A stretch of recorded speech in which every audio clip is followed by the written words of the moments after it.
राष्ट्रपतिज्यूलाई आफ्नो सारगर्भित भनाइ राख्दिनको लागि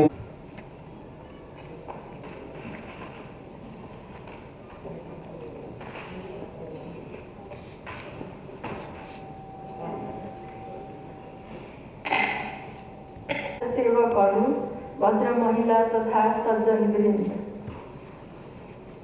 जिल्ला समन्वय समिति महासंघ नेपालले आफ्नो तेस्रो राष्ट्रिय परिषदको आयोजना गरेकोमा धन्यवाद दिँदै कार्यक्रमको सफलताको शुभकामना दिन चाहन्छु।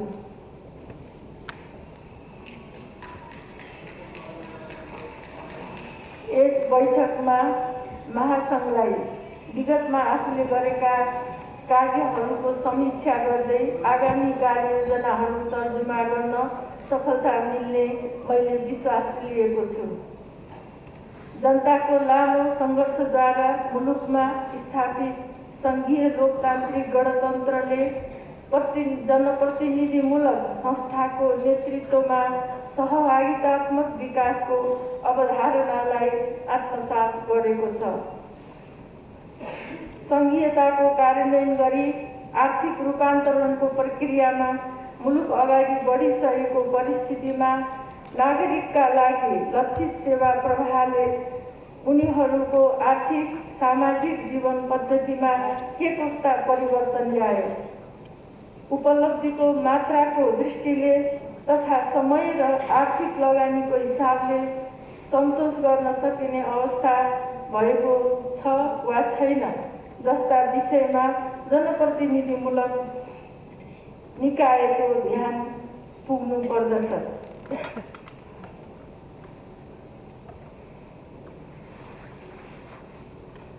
संयुक्त राष्ट्र सङ्घद्वारा निर्धारित सन् 2030 सम्ममा हासिल गरिनुपर्ने दिगो विकास कार्यसूचीले महिला, युवा तथा सीमान्तकृत समुदायको सहकार्य र साझेदारीद्वारा समावेशी विकासको सिद्धान्तलाई आत्मसात गरेको परिवेशमा महासंघसहित सबै जनप्रतिनिधिमूलक निकायले सो अनुकूलको भूमिका निर्वाह गर्नु पर्दछ।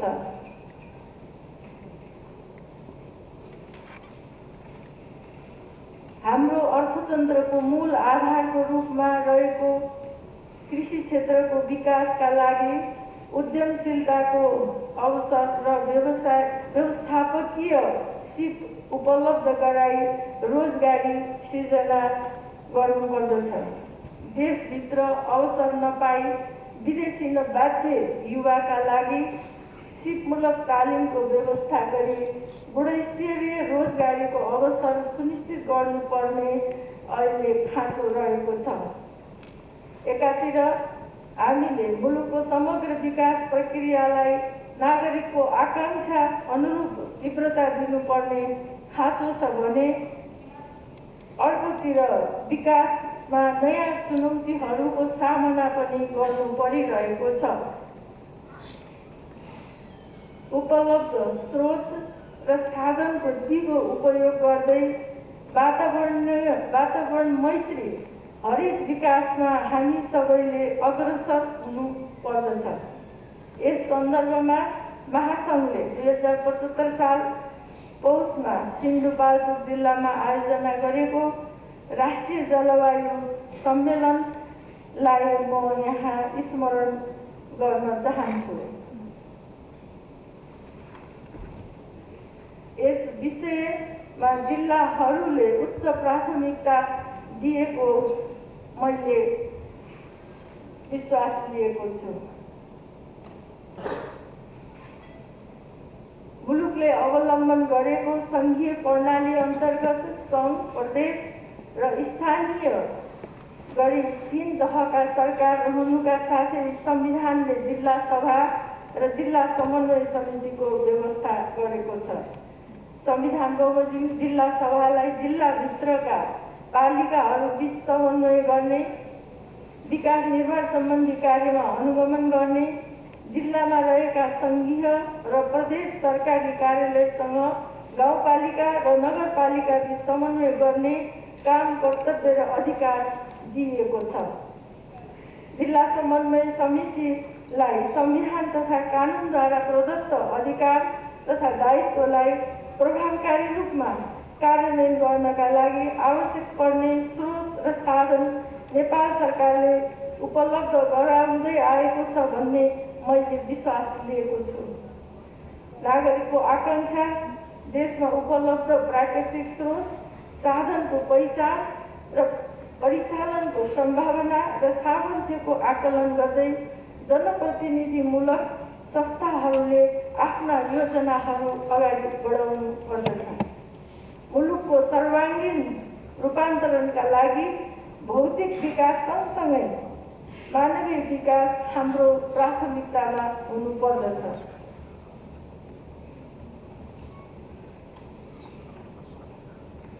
बाल विवाह, बहुविवाह, दाइजो, तिलक प्रथा, बोक्सी प्रथा, छाउपडी जस्ता सामाजिक र सांस्कृतिक विकृतिका साथै घरेलु हिंसा, बलात्कार, महिला तथा बालबालिका बेचबिखन लगायतका सामाजिक अपराधको समूल अन्त्य गर्नु पर्दछ।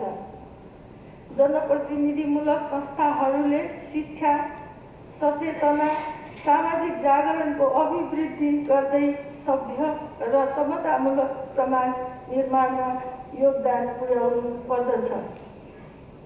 सार्वजनिक शिक्षाको गुणस्तर अभिवृद्धिका लागि राज्यले विविध ढङ्गले लगानी बढाउँदै लगेको छ। यसको समुचित सदुपयोग भए नभएको र पर्याप्तता भएको या नभएको विषयमा जनप्रतिनिधि संस्थाहरूले अनुगमन र मूल्याङ्कन गर्न सक्दछन् भन्ने मलाई लाग्दछ।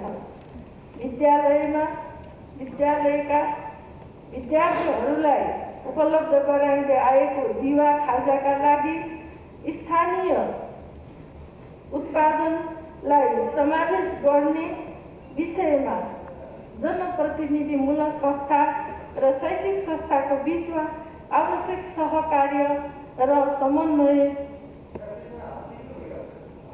हुनु आवश्यक देखिन्छ।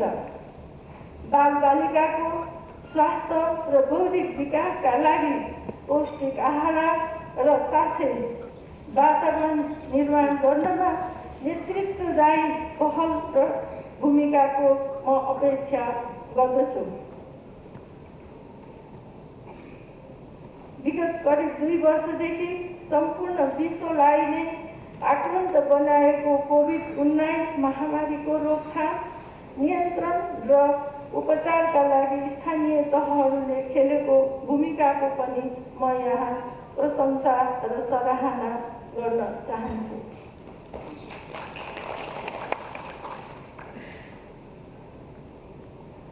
यो महामारी पूर्ण रूपमा अझै नियन्त्रणमा आइ नसकेकोले सावधानी अपनाउँदै जनताका दैनिक गतिविधिहरूलाई सहज बनाउन जनप्रतिनिधिहरूले ध्यान पुर्याउन पनि म यहाँ अपिल र आह्वान गर्न चाहन्छु। जिल्ला समन्वय समितिहरूको छाता संस्थाको रूपमा विगत 26 वर्षदेखि सक्रिय रहेको जिसस महासङ्घले तेस्रो राष्ट्रिय परिषद बैठकबाट भावी कार्यदिशाको निरूपण गर्ने र समय अनुकूल नेतृत्व प्राप्त गर्ने म विश्वास व्यक्त गर्दछु। सरकारको सहयात्रीको रूपमा रहेको महासङ्घ नागरिकको रोजगारीमा समेत पर्नेछ भन्ने मेरो विश्वास छ। साथै तपाईहरू सबैलाई र तपाईहरू मार्फत समस्त जनसमुदायलाई आसन्न बडा दशैं लगायत राष्ट्रिय पर्वहरूको समेत यो अवसरमा म मङ्गलमय शुभकामना व्यक्त गर्न चाहन्छु। धन्यवाद।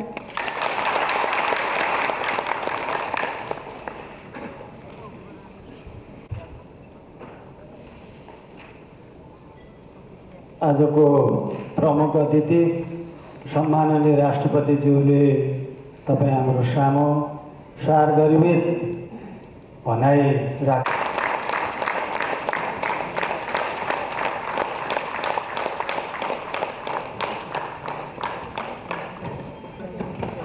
को पनि कार्यकालको करिब अन्तिम वर्षको रूपमा हामी यहाँ आफ्नो भूमिकालाई अगाडि बढाइरहेका छौँ।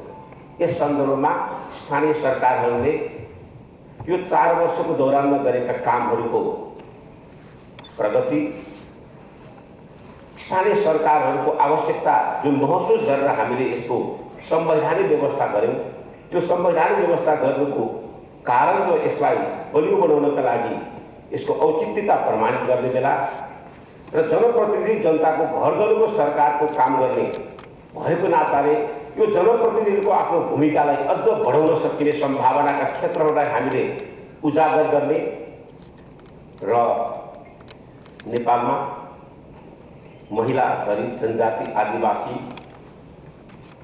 जो समाजको सबभन्दा ठुलो हिस्साको रूपमा रहेको छ, यो हिस्सा अझै पनि कमजोर छ, अझै पनि पछाडि परेको छ। अझै पनि यो हिस्सालाई हामीले राष्ट्रको मूलधारमा सशक्त बनाउनका लागि निर्वाह गर्नुपर्ने भूमिकाहरूमा स्थानीय सरकारलाई कसरी जोड्न सकिन्छ भन्ने विषयमा हामीले छुट्टै कार्यक्रम र योजनाहरू तर्जुमा गर्नुपर्ने अवस्था पनि छ। जनसङ्ख्याको सबभन्दा बढी हिस्सा भएको महिला, यदि राष्ट्र निर्माणको मूलधारमा हामीले यसलाई स्थापित गर्न सकेनौँ, जनसङ्ख्याको सबभन्दा ठुलो हिस्सा रहेको जनजाति, आदिवासी, दलितहरू र पिछडा वर्गहरू जो सीमान्तकृत वर्ग छ, यो राष्ट्रको मूलधारमा हामीले ल्याउने कुरालाई स्थापित गर्ने कुरामा स्थानीय सरकारको भूमिका सबल बनाउने कुरा सबभन्दा महत्त्वपूर्ण कुरा।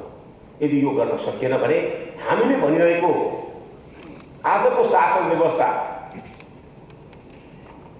सबभन्दा कमजोरका लागि, सबभन्दा निमुखाका लागि, सबभन्दा पछाडि परेकाका लागि, सबभन्दा गरिबका लागि हुन सक्छ कि हुन सक्दैन? यदि हुन सक्छ भने हाम्रो भूमिकाहरू आजकै स्थितिको भूमिका पनि प्रभावकारी बनाउनु जरुरी छ।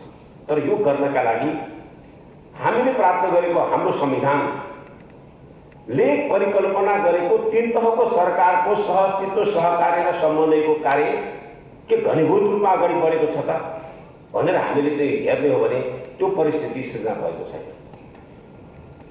यदि त्यो भइदिएको भए आज स्थानीय सरकारहरू अझ सबल हुन्थे र विकासका आधारहरू, सहभागिताका आधारहरू, गरिबी निवारणका आधारहरू, राष्ट्र समुन्नतका क्षेत्रहरूलाई हामीले सबल बनाउन सक्थ्यौँ। आज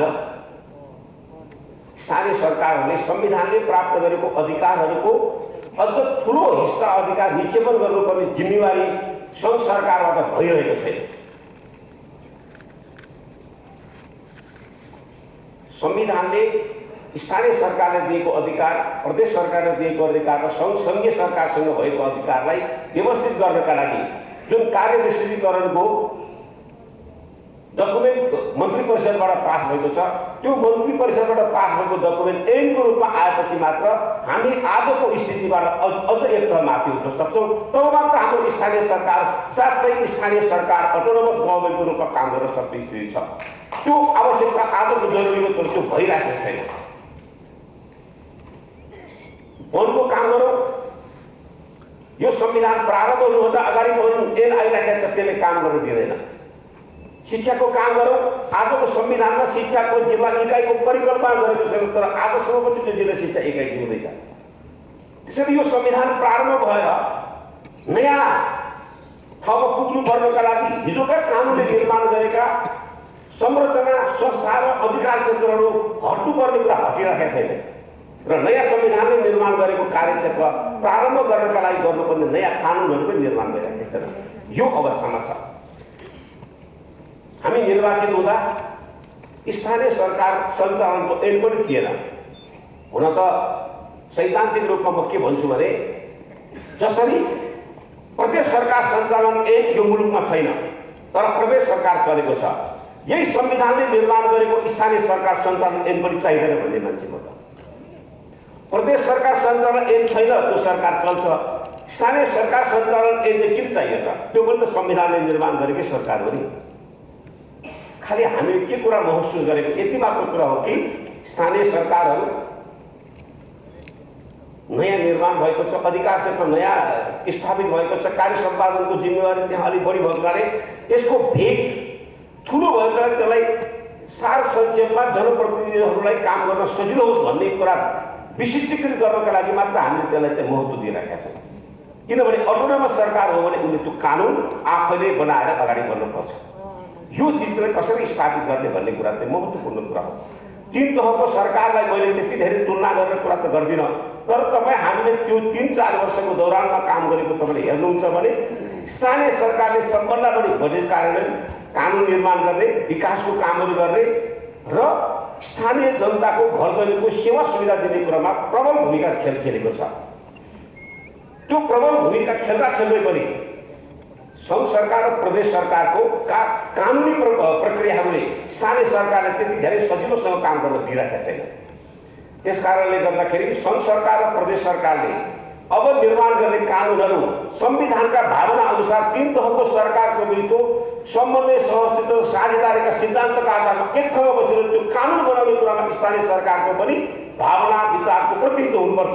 त्यो प्रतिनिधित्व भइरहेको छैन। त्यस कारणले गर्दाखेरि सङ्घ सरकारले स्थानीय सरकारलाई, प्रदेश सरकार स्थानीय सरकारलाई आफ्नो मातहतको सरकारको महसुस गरेको छ, तर यो संविधानले स्वीकारेको छैन।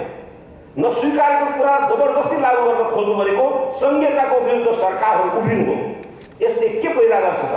यसले हिजोको समाजको राजनीतिक द्वन्द्व सँगसँगै आजको राजनीतिक संरचना 3 सरकारको बिचको द्वन्द्व पैदा गर्न सक्छ।